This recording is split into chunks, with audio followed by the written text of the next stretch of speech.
সোমালিয়ার জলদস্যুদের বন্দিদশা থেকে মুক্ত হয়ে মঙ্গলবার দেশের মাটিতে পা রাখেন এমভি আবদুল্লাহর 23 নাবিক। রাতে রওনা হয়ে সকালে যে যার বাড়িতে পৌঁছান। এ সময় দীর্ঘদিন পর ছেলেকে পেয়ে এক আবেগঘন পরিবেশের সৃষ্টি হয়। সকালে এমভি আবদুল্লাহর চিফ অফিসার মোহাম্মদ আতিকুল্লাহ খানের চট্টগ্রামের বাসায় গিয়ে দেখা যায় ছেলেকে পেয়ে উচ্ছ্বাসিত তার স্বজনরা। এ সময় অনুভূতি প্রকাশ করতে গিয়ে তার মা জানান, ছেলে জিম্মি দশায় থাকায় ঈদুল ফিতরের আনন্দ ম্লান হলেও আজ উদযাপন করেছেন ঈদের আনন্দ। এখন মনে হচ্ছে যে আমি তো এমনিতে আমার অনেক অসুস্থ, এখন আমার মনে হচ্ছে যে সমস্ত রোগ চলে গেছে আমার ছেলেকে দেখে।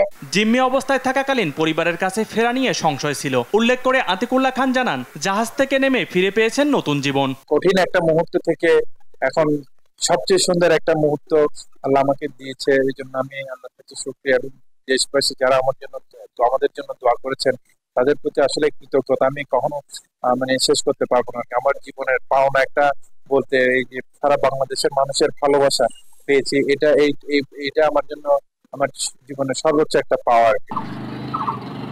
চট্টগ্রাম থেকে রওনা হয়ে বুধবার নিজ বাড়ি সিরাজগঞ্জের কামারখন্দ উপজেলার চর নূরনগর গ্রামে পরিবারের কাছে ফিরেছেন নাবিক নাজমুল হক। নাজমুল হকের পরিবারে এখন উৎসবের আমেজ। সন্তানকে পেয়ে অশ্রু ধরে রাখতে পারেননি বাবা মা। এমন খুশি তেমন হইলাম না যে ছেলে না দেখা পর্যন্ত তেমন ভালো ঠেকতেছে না। এখানে ছেলে দেহ খুবই ভালো ঠেকতেছে। আজকে পাইতেছে আমার খুবই ভালো ঠেকতেছে।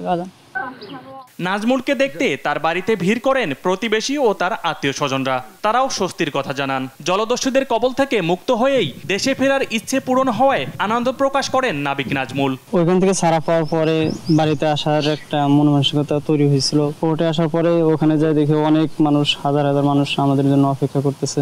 বাংলাদেশে নেমে বাংলাদেশের মানুষজনকে দেখে খুবই ভালো লাগছে। এদিকে বুধবার ভোরে বাড়িতে ফিরেন লক্ষ্মীপুরের ছেলে আয়ুব খান। তার বাড়ি ফেরায় আনন্দের জোয়ারে ভাসছে এলাকাবাসী ও তার পরিবার। লক্ষ্মীপুর জেলার রায়পুর নিজ বাড়িতে এসে আয়ুব ও তার পরিবারের সদস্যরা তাদের অনুভূতি ব্যক্ত করেন। আমি নিজেকে নিয়ে টেনশনে ছিলাম, আমাদের পরিস্থিতি কি হবে তা নিয়ে উদ্বিগ্ন ছিলাম। বাড়িতে আমার ফ্যামিলি, আমার আম্মাকে নিয়ে খুব টেনশন ছিল। আসার পরে আমাকে দেখে উচ্ছ্বসিত হয়ে যায়, আমাকে জড়ায় ধরে আমি পরশুকে আবার শুনছি যে বাড়িতে আইবো। কালকে ধরে আছে যে কতক্ষণ বাড়িতে দেখা করে আমি সকালে আসে দেখা করছি। অনেক ভালো লাগতেছে যে বাড়িতে আসে। সুস্থভাবে 23 নাবিককে দেশে ফিরিয়ে আনায় সরকার ও জাহাজ কর্তৃপক্ষের প্রতি কৃতজ্ঞতা জানান পরিবার ও স্বজনরা। শরীফুল ইসলাম, নিউজ ডেস্ক, দেশ টিভি।